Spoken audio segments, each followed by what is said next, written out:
Hello, everybody, and welcome to the Pat's Pulpit pre-game preview. My name is Rich Hill, and with me, as always, is Alex Shane. Here today to talk about Week 4 between the New England Patriots and the Buffalo Bills. The Patriots have decided that Jacoby Brissett will be the starting quarterback. But before we jump into that, Alec, how you doing? I'm all right, man. It's October 2016. This year is almost over. Thank Tebow. But October means probably the best month of sports, in my opinion. You got football, you got the MLB playoffs, basketball starts up again, hockey starts up again. So a lot of great sports on the horizon. But Bills Patriots first. So I can talk about it with you as always, buddy.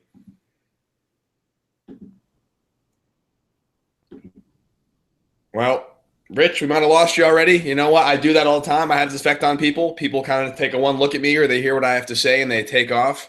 I know wireless is spotty where Rich is right now. Hopefully we can get him back on the roster so we can talk Bills Patriots. Otherwise, it's just me rambling at you for 20 minutes. Nobody wants that. Rich, you there? Can you hear us? I am. I'm back. Sorry about that. So we're here to talk about Bills Patriots. And before we jump into that, before we start doing the matchups with the offense, start with a couple of the games that are happening around the league right now, or games that have already happened. We can look back to this Thursday night football where the Cincinnati Bengals took down Miami Dolphins 22-7. Did you get a chance to watch any of that game at all? Yeah, I actually didn't see much of that game. I was at Yankee Stadium watching David Ortiz's last game at the park. He had two at-bats, one of which was a strikeout, one of which was a walk, in which he brought a pinch runner in. So kind of anticlimactic. Caught some highlights. I saw the Dolphins basically had one big play, and then it was all Cincinnati from there.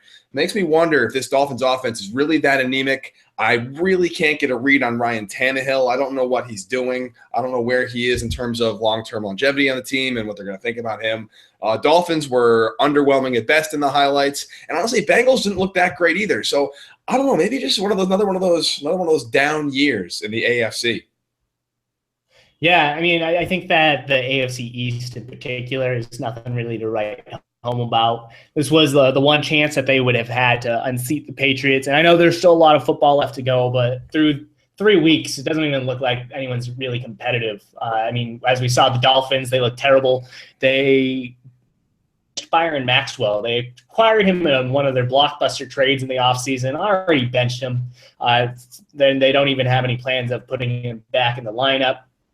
The Bills are a mess. They put Sammy Watkins, their star wide receiver, on the injured reserve. Jets look like they don't have a quarterback anymore. Ryan Fitzpatrick looks awful. There's a theory that Eric Decker might wind up on the injured reserve due to a shoulder injury. So before we even look at the rest of the AFC, just the AFC East alone just looks pretty bad. And so the Patriots are fortunate that they had a soft spot, or not even, but they were fortunate to catch a bunch of teams at the right spot while Brady was suspended. No, absolutely. It's funny. Based on how this week's games go, there could be one team at 4-0 and the rest of the division at 1-3. And if that's the case, that's pretty much the division wrapped up. It'll be a 4-game lead for the Patriots. They're going to get ahead of myself, obviously, but just looking at the division, and it's not like the AFC East has been good and this is like a down year for them. I don't know what it is about the three other teams in the AFC East besides the Patriots that just cannot get their act together. Barring that I guess 2008 season, when the Dolphins made the playoffs, courtesy of Tom Brady being out, and then the Jets back-to-back AFC Championship losses in the early 2009-2010 seasons. There's just been nothing going on in the AFC East and no marks of improvement. And it makes me wonder if it's because, honestly, just the way the teams are drafting in that division is not to improve as a team, to build out a roster, get some depth, get some talent. They're just chasing the Patriots, and they're drafting to beat the Patriots specifically and forgetting there are 31 other teams in the league besides them, and kind of mailing it in that respect, because there's no reason why a team should be so bad so consistently unless they're just drafting and building teams horribly. And maybe because the Patriots are so good, they're just kind of mismanaging the entire thing. No, I agree. I mean, we see the people who are in charge of the Miami Dolphins. It's Mike Tannenbaum, who's the former Jets general manager. And he's brought the same exact style of leadership to Miami that he had while he was with the Jets. They're very, very top heavy. They're paying their stars a lot. They're paying Ryan Tannehill. They're paying Ndamukong Suh. And they don't have any depth. And that's always been the issue with the Tannenbaum team, is that they invest so heavily in a couple stars that if they get hurt or if they don't live up to the expectations, there's no one else on the roster that's able to pick it up and carry it forward. And I think we're seeing that with the Dolphins, and they're dealing with a huge list of injuries. Like their entire offensive line is banged up. They're unhappy with their performance on the defensive side, but their pass rushers, for whatever reason, they decided to bring in Mario Williams, but he's been dealing with a concussion. So I think you look at the Bills roster, very, very top heavy. Then you go to the Jets roster. They're very, very old. They haven't had a good draft in a while. The Jets have been trying to rebuild for a long time, but instead they decided to invest in a lot of free agents this past year or in the year before. So I think that the Jets are chasing the ring with a lot of veterans that are on their last legs. But as we're seeing, they're already starting to fall apart. So I think that we saw Revis kind of take a dive this year. We're seeing Eric Decker get a little banged up. We don't know where Brandon Marshall's going to wind up. Matt Forte, he's been excellent this year, but again, he's over the age of 30. And they're relying on a lot of older players. And then you have the Bills, and they're dealing with a ton of injuries. Go through a coaching change at the end of this year. So I think that regardless of how the Patriots have formed for the rest of the season, I don't see any team in the division rising up in the foreseeable future. I don't either. I guess that said, it's obviously week 4, 2016. There's a lot that can happen between now and not only the end of this season, but the offseason and 2017 season. And you never know what's going to happen. And the NFL is great in the respect that any team can beat any other team any given Sunday, which we can talk about in a little bit with this Patriots-Bills matchup. But yeah, I'm with you, man. It's just, I don't know. It's funny because the viewership is down all across the board in the NFL this year. People are watching less. Maybe it's because of just other things going on, the current political climate, whatever the reason is, people are just watching less. Quality of product could be down. And I think a lot of that personally is because just it isn't as enjoyable to watch football games anymore. And it might be because of those guys who are drafting and building teams the way you talked about, Rich, and that they're just kind of throwing money at the players they have to throw money at to keep their job. The NFL climate is such that you basically are not only fighting to win games, you're fighting just to stay employed. And the entire product suffers as a result of that, which makes it even more grateful to be a Patriots fan because they've completely avoided that. They've stuck to the system. They built the team the way they want to build the team. They know that one guy is not more important than the rest of the team, so they round out the roster effectively. They find guys who work in that system. They maximize their skill sets, and they're a more fun product to watch every single year. And just thank goodness we're Patriots fans, because if I was a fan of pretty much every other team in the league right now, with some notable exceptions, I'd be like, what the hell am I doing spending 8 hours every Sunday watching this crap? So good for us, good for you, Mr. Kraft, and good for you, Mr. Belichick. Yeah, and today specifically, it's more than 8 hours. We got the London game going on between the Colts and the Jaguars. What were you saying on Twitter earlier about the quality of this game? I mean, the Jaguars are winning 23-13, but the Colts, I mean, this should be one of those, whatever that WWE style thing is. If you lose, you got to leave. You're not allowed to come back to the NFL. You get relegated to college football, or the losing franchise has to stay in England. So what were you saying earlier? Basically, I just feel like yet another crappy, borderline unwatchable pile of garbage is being shipped overseas as the NFL tries to expand its empire and gain viewership and make money. And like Thursday Night Football, like the idea of a 60 expanded playoff roster, an expanded season with 18 games, they don't really care about the quality of product on the field as long as we're making money. And the worst part about it, Rich, is I was up at 9:30 a.m. with the TV on watching this game. Rather than turn it off, what did I do? I complained about it on Twitter and kept watching. So why the hell would they ever bother to change it? They've got me. Yeah, no, it's true. I mean, I think that the Mark Cuban quote is relevant now more than ever about what pigs get fat, hogs get slaughtered, and we're teetering on the brink of that right now. The quality of the game is not great. I think that we've seen, and a lot of coaches have lamented this as well, is that there's not enough time to get players ready to go. You're seeing players come out of college never having really had to, like on the offensive line, they never had to run block at wide receiver. They've never really had to have a developed route tree. And on defense, they're saying that the defensive backs are winning on sheer athleticism as opposed to technique. And you see players getting more and more athletic, but the technique is something that needs to get focused on, and they're just not having enough time to work through it. So you see a lot of these teams investing heavily in the young players, and they just don't have a good enough coaching staff to turn these talented players into success stories. And so that's what we're seeing right now. Nothing kind of beats that more than Rex Ryan. He's had talent throughout the years. He's never been able to realize it. And so right now, Patriots, Bills. Let's start talking about the offense of the Patriots right now. That Jimmy Garoppolo is not going to be playing. He is inactive. I'll run through the inactives right now. Garoppolo is inactive due to his shoulder. Jonathan Cooper is inactive due to his foot. DJ Foster, running back, is inactive due to he's a healthy scratch. Adrian Waddle is the fourth offensive tackle, and he is a healthy scratch as well. Recently acquired Greg Scruggs is listed as a tight end, so that answers a big question, but he is also a scratch because he doesn't know anything. He was signed last night at midnight. He's Cinderella. Eric Rowe is inactive. He's the cornerback that they acquired from the Eagles due to a foot injury or an ankle injury. And then linebacker Landon Roberts is also a healthy scratch. That is an important part to note. We'll talk about this later, but that means that Donta Hightower is active and ready to go. But ultimately, this means that Jacoby Brissett will be the Patriots starting quarterback. Alec, what are your primary thoughts? Primary thoughts, for a while when I got the news this morning that Brissett would be the starter, I thought maybe the Patriots were leaking some kind of sneaky information, kind of keeping Rex Ryan guessing, because as of yesterday, the reports were Garoppolo's ready to go. He's ready to start, so something must have happened in pregame warmup, so you didn't like what they saw or something flared back up again. But with Brissett in there, it's going to be yet another kind of Houston Texans-esque performance offensively where they run the ball a lot, they manage the game plan. The good news is they had 10 days to prepare for this game as opposed to 3.5 when the Miami Dolphins game happened and then the Texans game happened on the following Thursday. So I look for a more expanded playbook for sure for Brissett. He's had a couple days of practice, a couple days to get the system in there, a couple days to get the game plan installed. But the Patriots running the ball well, and I'm looking for the Patriots to do the same thing this time offensively. A lot of big tight end sets, a lot of weird formations, a lot of trick plays, receivers motioning in the backfield, keep things guessing because Rex Ryan is going to bring the house to Jacoby Brissett. He does that for Tom Brady. He's confused Tom Brady multiple times in his defensive packages. He's going to be doing the same thing to the rookie. So it's going to be all about getting the ball out of Brissett's hands as quickly as possible and ensuring he's not forced to sit back there for 5, 6, 7 seconds while the Bills feast on him. So look for a lot of short passes, a lot of quick Blunt runs. Another big day for LeGarrette Blunt. Hopefully James Devlin can do what he did last week, get the Texans. He had a great game and a easily manageable game plan. I'm fairly confident that Brissett can do it personally.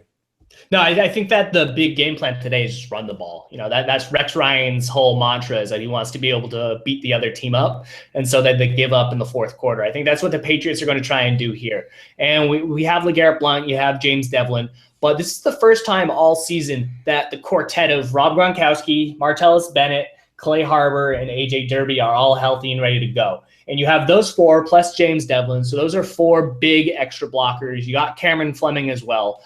I think that the Patriots are going to go out there and they're just going to try and overpower this Bills team because I don't think that the Bills have a lot of really good depth right now. They're dealing with injuries of their own, but in particular, they have a lot of issues. Marcel Darius is suspended. They have a couple of injuries in the linebackers. So Shaq Lawson is injured. Who else? Reggie Ragland. So those are their two top picks. They're both injured. Ikenem Kapali was supposed to be one of their top backups. He's injured. So they have a lot of problems. They have two strong players in Kyle Williams, who's a defensive tackle, and Jerry Hughes, who's an outside linebacker / he's an edge defender. He's a pass rusher. But if I'm the Patriots, Kyle Williams is going to be in the middle of it. If I'm the Patriots, I just overweigh the line opposite of Jerry Hughes and just power run it the entire time because I don't think that the Bills have enough talent beyond that in order to stop the Patriots on a consistent basis because I think that the Patriots wide receivers are exceptionally talented at that aspect of their game. And Blunt, eventually he's just going to break down this Bills defense. He's had success against them in the past. I think that the Bills defensive line is not strong enough to hold off the Patriots. So Blunt is just going to continuously get to the second level, and that's just going to cause the Bills secondary just to kind of give up. What I've liked with the Patriots this year is that there have been numerous occasions where everybody in the stadium, everybody at home, everybody in the opposing team knew the Patriots were going to run the ball. They knew it was coming, and they still did it. They did it effectively, and they were able to turn yards out. So when that's the case and you can run the ball even though they know you're going to run it, that's such a powerful weapon. And when you have a quarterback like Brissett where you don't really want him to be the game on his back, especially late, Yeah, absolutely. You grind the clock out. You run Blount. My only concern, obviously, is that Blount is an injury risk. He kind of gets hurt every year. You don't want to grind him down too hard. But that said, if you're going to use him and ride him into the ground, I'd much rather do it without Brady under center versus when he is under center. Because when Brady does come back, the passing game gets wide open, and Blount will probably get spelled a little bit. He'll be able to relax a little bit more, and they can limit his carries down the stretch. So this is the last game without Brady, so why not let Blount get in there and just grind and pound and do what he does? I'm all with you, 100%. No, I agree. I think that when you look at this Patriots offense, they have some talented receivers, but I'm not going to expect much production from them from a fantasy perspective. I don't think that we're going to see Chris Hogan and Julian Edelman pick up a lot of yards, but I do think that we're going to see a little more production out of this passing game because remember last week, Brissett put up 108 passing yards against this Texans defense. I don't see how they can do that again and win because they really, really benefit from 2 kickoff turnovers by the Texans. I don't think that they're going to get the same turnover margin this time around. So they're going to need Brissett to do a little bit more. I'm not saying he's going to have to put up 300 yards and 4 touchdown passes, but he's going to have to float around 200 passing yards. He's going to have to at least put a passing score up there in order to keep the Bills defense honest, because I think that Rex Ryan is going to challenge him. And I think that they're going to sit in there and be like, all right, last week against Carson Palmer, the Buffalo Bills dropped 7 or 8 players into coverage all time to say, you know what, we want you to try and run the ball because we don't think you can. This time around, I think that Rex is going to say, if you guys try to pass the ball, then good luck. We're going to let you try and win with your rookie throwing the ball. Instead, we're just going to sell out to stop the run. But my question to you, Alec, right now, you look at this Patriots, they have 4 tight ends active. And 4 of them, they're all very, very talented as receivers. A couple of them are really good blockers. But in particular, we'll talk about Rob Gronkowski getting more snaps this time. You have Martellus Bennett. Do you think that the Patriots tight ends are going to have any success as receivers against the Bills? I do. The question is, I think that it's going to be either the first half or the second half and not both. The Patriots want to come out and establish the run early, get Blount going, and then use the play action, the tight end seam routes, or they want to do a lot of play action early because you figure the Bills are going to try and stop the run, as you said, and use the tight ends. And once the tight ends start eating up the secondary and linebackers' lunch, Bills drop back a little bit, then you go to the run game. So I think it's going to be basically you're damned if you do, damned if you don't. If you're Rex Ryan, because I feel like the package the Patriots can put out with those 4 tight ends, there's just so many options there. Just you are a quarterback who's good at calling things at the line. Like I cannot wait for Tom Brady to come back because he's so good at the pre-snap read and what he'll be able to diagnose with 3-4 tight ends on the field, play action, not play action, run it, don't run it. I'm really excited for that. But with Brissett, you have maybe 2 or 3 plays you call in out of that package. It's going to be a quick out to a receiver, maybe a tight end flat route, a run, and then one other play. And based on what the looks you're getting, you go to one of them. And I can see them doing that, but I don't see them doing a tight ends all day. I think it's going to be one or the other. Hopefully they run the ball first, get it going, defense sheets up, play action, hit Gronk and Bennett all day at the seam because I actually started Gronk on my fantasy team last week, and it didn't work out too well for me, but I'm starting him again this week. So hopefully it'll bounce back. Well, what is your luck on the fantasy spot? I feel like for me, whenever I start a player, they have a really, really non-existent day. So I just kind of stay away from that. But yeah, it's weird, man. Like I was 0-2 to start the season, started Gronk and Kelvin Benjamin last week. Both of them put up goose eggs, and I won. So I've got no real, I start this guy, he sucks, or I don't start this guy, he's great. I just kind of just hope I get less points against than the other guy. That's really all fantasy is about. Yeah, no, my thought with the Patriots and their tight ends is that it's all about matchups. I think that if you have both Bennett and Gronkowski on the field, you have Blount out there, you have Edelman and Hogan. I think that you try and run the ball. You see whatever personnel the Bills match up with and then counter it. So if the Bills go out there and say, all right, you have 2 tight ends, we're going to put out an extra pair of defensive backs to match up against them. Then you say, you know what, bring it in, we're going to run the ball down the field. If the Bills say, all right, well, we're going to counter with a couple linebackers, then, we're just going to air it out. We're going to challenge you to cover our tight ends with those linebackers. My concern, and I mean, this is pretty easy, is that, okay, well, what if I'm the Bills and I put in 1 linebacker and 1 defensive back? If they play the numbers and they have their 5 defensive backs out there, they can totally match it up. They can do single high because I don't suspect Brissett's going to be much of a threat to throw the ball deep down the field. They just press up against the line, and then they sell out the blitz to try and get him in the pocket every single time.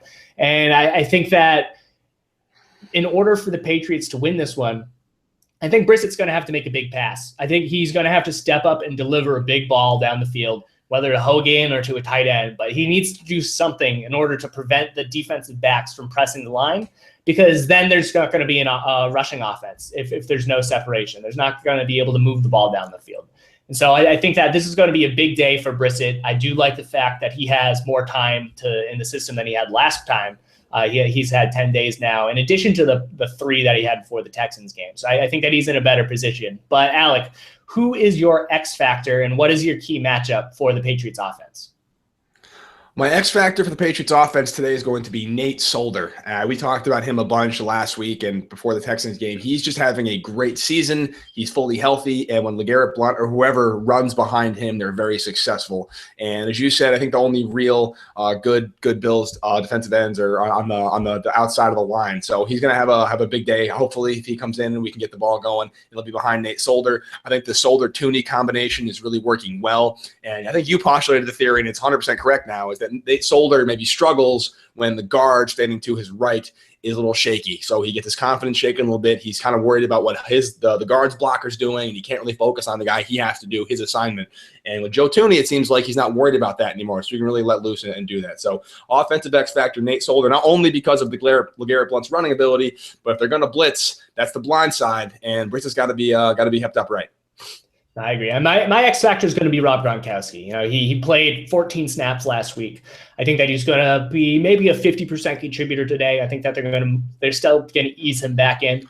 But I think that he's going to be out there. He's going to be a strong blocker. But I do think that the Patriots tight ends are going to be very, very important pieces of this game plan, because they need to play the matchup game against this Bills defense. They need the tight ends to step up. And in particular, I think that if Gronkowski can go out there, win you a fantasy week with a touchdown or two, if he can put up some yards, then if he's putting up some yards up the seam, then that's going to soften it up for LeGarrette Blount in the second half. So I think that Brissett to Gronk is going to, your player matches up with Gronkowski, whether it's Corey Graham, who's the Bills safety, if they even use Stephon Gilmore or someone like that, if they use a cornerback on him, I think that the Patriots are going to need to have Gronkowski to put up some numbers just to thin out the Bills defense. But I think that we've covered the offensive side of the ball. What are your primary and initial thoughts of the Patriots defense against the Bills offense? Yeah, it's funny. Basically, the Bills offense last week against the Cardinals was run, let Tyrod Taylor make plays with his legs. LaShawn McCoy had a big day. They didn't do a whole lot in the passing game, didn't really need to. And so the easy initial reaction is to, okay, you make them run it. You stop them from running it, and you force them to throw the ball. However, you look at the Jets game where they scored most of their points on big plays over the top. So they are capable of the deep ball. So the concern I have if I'm the Patriots defense is that I'm taking away, obviously the run is more important. You want to make sure you have a guy on Tyrod Taylor as the spy/robber role. You want to make sure you contain McCoy, keep him inside the tackles. But they are capable of going deep. And Patriots have been burned deep before, not this season so much, but they have been burned in the past. So it's going to be a big day for safeties, Duron Harmon, for Pat Chung, Devin McCourty. So I don't know. I guess it's a which one do you want to really focus on? Can you stop the run, keep Tyrod Taylor in the pocket, keep McCoy from being productive while still preventing that big play? Because that's a very long stretch of field to cover if you're doing both of those things. Yeah, I think that when you look at this Bills team, we can run through their injury report because it's pretty important. Wide receiver Sammy Watkins is on the injured reserve. Their number 2 wide receiver, Greg Salas, is inactive today due to an injury. Reggie Bush, who's their receiving running back, is also inactive. So you look at this Bills offense, they're missing a lot of pieces. They don't have their top receivers. They still have LaShawn McCoy, though. And you look at as you said, their game plan last week against the Cardinals was Tyrod Taylor and LaShawn McCoy. Can the two of you put this team on your backs? And they did. They were able to. And I think that the Patriots are going to say, all right, what is the best thing that this Bills offense can do? And how can we prevent it? I think that you look at LaShawn McCoy and say, all right, let's give him the Marshall Faulk treatment. Let's just have Jamie Collins knock him out every single chance you get. And let's have whoever the other linebacker is, or honestly, you could have Patrick Chung knock him out every single time and have one of the linebackers spy Tyrod Taylor. Don't sell out the blitz, but just try and squeeze Tyrod Taylor and keep him in the pocket because they don't have the talented enough wide receivers to get open. They have Robert Woods, who on an annual basis gives the Patriots a lot of trouble. He's averaged like 60 yards and a touchdown over the past 4 games. So I think that against the Patriots. So I think that you put Malcolm Butler on him. They have Marquise Goodwin, who's an Olympic sprinter, essentially, who's Olympic triple jump or long jump, something, but he's got some blazing speed. You put Justin Coleman on him. They don't really have anyone else. So if you can stop the run, then you have Tyrod Taylor out there throwing 50-50 balls down the field. That's where Daron Harmon and Devin McCourty get their bread. They're going to go out there, and I think they're going to force a couple turnovers through the air. But if the Patriots can stop the Bills' rushing attack, if they can prevent them from getting anywhere on the ground, and I think that will put the Patriots in a good position to say, all right, well, you're not going to get anything. They're not going to. They're going to make them one-dimensional, and I think that the Patriots could win when Tyrod Taylor has to throw the ball. Do you see this as a relatively low-scoring game? I feel like neither of us could have predicted a 27-0 shutout against Houston, which we'll talk about in a minute in our predictions. But do you see this as more of a low-scoring game with both teams trying to run the ball, grind out the clock, or are we expecting an unexpected shootout coming in? No, I do. I think that this is going to be a very, very low grinding game. I think it's going to be kind of ugly, and it's supposed to be a little bit rainy and wet in Boston right now. So it's not going to be the ideal scenario to air the ball. So I think that just kind of plays into the Patriots' favor. I think that Devlin and Blunt are just going to kind of just dull the Bills' defense the entire time. And then eventually, as you said, some play action will open up over the top. But I think that when you look at and compare that game plan to what the Bills have, they do have some speed, but they don't have anyone reliable enough or of the same tier as Gronkowski or Bennett or Hogan or Edelman to take the defense off over the top. So I think that the Patriots have the players to put some points on the board if need be. But I think that the first half is going to be like a 9-7 game. And then the second half is when it really opens up. Well, hopefully it opens up with the Patriots' favor. X factors, Rich, defensively. Who you got? So I think that the Patriots are going to have some really serious matchups. But as I said, I think that the really big important part is stopping LaShawn McCoy from being a contributor and making sure that Tyrod Taylor stays in the pocket. And if you do that, then they have Charles Clay, like their star offensive player outside of McCoy at this point in time, which is kind of an indictment of their offense because Charles Clay has never had success against the Patriots. So if I am Bill Belichick, I'm looking at this and being like, all right, Patrick Chung, you line up against LaShawn McCoy one-on-one. I expect you to knock him off into the backfield as much as possible. Jamie Collins, you're the spy on Tyrod Taylor. You keep him in the backfield. But I think this Patrick Chung, whether he's against LaShawn McCoy or Charles Clay, I think Patrick Chung is my X factor because he's going to have to step up in whatever role he's used in. And I think that the Patriots are going to use him in multiple roles. I think that whatever he does, he's going to have to stop the opposing player lining up because whether it's McCoy or Clay, that's a Chung matchup, and that's where he's going to have to thrive. Nice. Yeah, you touched on Jamie Collins. I was thinking of him for an X factor. He's going to have a big day today. It's great that Dante Hightower's back. He should be active today. That should give Collins a little more freedom to roam sideline to sideline and spy on Taylor a little more. But I'm going to go keep it the safety. I'm going to go Devin McCourty as my X factor today because I talked about that deep ball. He's going to take a couple shots. Tyrod Taylor is, especially if the run game's not working. He's got some fast receivers. He's got some sideline receivers. And if they're going to stop the run, that means a lot of cover one, which puts McCourty on an island back there. So if he's back there with lateral speed that he has, that's fine. But the problem is if they can get behind McCourty, get behind Malcolm Butler, they can score a lot of points quickly. So hopefully McCourty can take it upon himself to shut down that latter third of the field while the rest of the Patriots stop the run. No, I think that's going to be very, very important. The Patriots have a lot of really good depth in the secondary. I think that they're healthier now than they've really been in a long time, other than at quarterback, which, is kind of important. But other than that, I think that the Patriots are in a really good position right now to close out the fourth week with a win. Alec, do you have any final thoughts on this game before we head into predictions? I do not, my friend, but funny you mentioned predictions. So last week we picked the Texans game, as you know, and I went back to my notes from last year when you and I picked Houston Texans versus New England Patriots. I've got it right here. I'm going to read it to you. I had the Patriots beating the Texans 23-14 in that game. You had them winning 31-17 in that game. The score was 27-6, and out of the goodness of my heart, I gifted you that prediction correctly, and that ended up costing me the season. Back and forth between us, which I'm still bitter about, obviously. This past week, I picked 13-9. You picked 23-20. 27-0 was the score. You can make a case for either of us. So I'm giving myself the Houston Texans game this time. And if you don't like it, that's your problem. Sorry. Out of the goodness of my heart, I'll let you have that. I'm very, very selfless. I understand that this is important to you. Bill Belichick would greatly disagree because a win is a win is a win. But, everyone who watches this will understand that this was me being very, very kind to you. So, congratulations on your win last week, Alec. Well earned. It's a ridiculous statement, Rich, because I was closer in the points against than you were. You had 20 points. I only had 9 points. Yeah, you were closer in the points for, but it's all about points against. It's like fantasy. Win's a win because you give up less points. I'm taking it. You're just going to like it.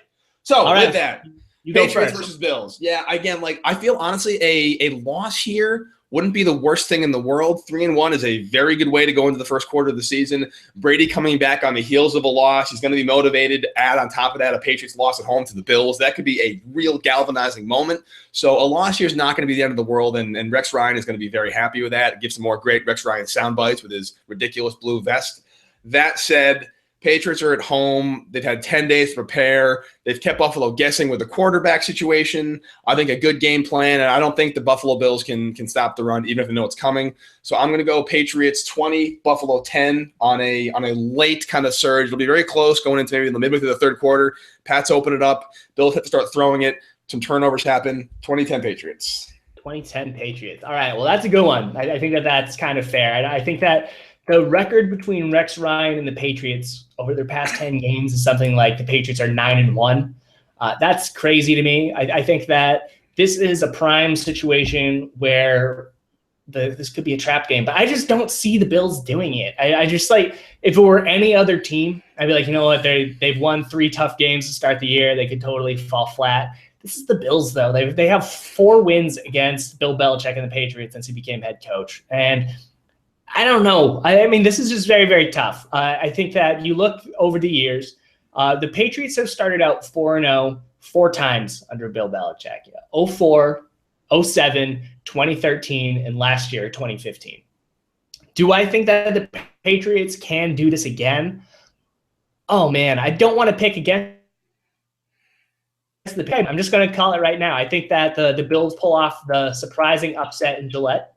I think that it's going to be a close one. I think that Rex is going to be carried off Jim Schwartz style on his players' shoulders, and then he's still going to get fired by midseason. But I think that the Bills might be able to pull up the upset, maybe 23-20. 23-20 Bills. What I like about this, Rich, is we'll have a clear winner at the end of this game. No reason to go through the points and be specific about it. So, you know what? Again, like I said, if the Bills win, who cares? It's Brissett again. Let's all just enjoy this game. Brady's back next week. We're in great shape regardless of what happens here. We'll see the Bills one more time in whenever the next matchup is, and then we won't see them again until next season. They're not making the playoffs. It's going to be fine. Relax, have a good time, see what Brissett can do. And if Brissett has a great game here, what are the odds that Jimmy Garoppolo and Jacoby Brissett both get traded for high draft picks? It's in the conversation. So good news all around. Yeah, no, I mean, I think it's crazy. Before we close out, my final thought is that if fingers crossed, Jacoby Brissett's able to play this entire game. Actually, before then, we've already seen more of Jacoby Brissett at quarterback than we have seen of Jimmy Garoppolo. Garoppolo played 1 game, 1 quarter, and then another half of a quarter. We saw Jacoby Brissett for playing for over a game and a half. So we're going to have more tape of Brissett than we will have had of Garoppolo, which is kind of crazy to me. I think that we might have actually just seen the end of Jimmy Garoppolo in a Patriots uniform, which is kind of interesting. I hope that Brissett has a great game and proves me wrong. I think that it's also very possible. I think that this will be a 1-score game, though, either direction. But yeah, I mean, if Brissett comes out and stuns and has a really great job, then the Patriots have their guy. They love what he brings to the team. We saw Bill Belichick give him a huge bear hug after the game last week. I'm very excited for this game. Alec, do you have any final thoughts? Nope, let's enjoy it. And this time tomorrow, Tom Brady is back at Gillette, so rock on. Yeah, absolutely. So everyone, you enjoy the game, and we'll have a recap on patspulpit.com. We'll have a post-game live show at Facebook. So everyone, enjoy the game and have a good one. Alex, see you later.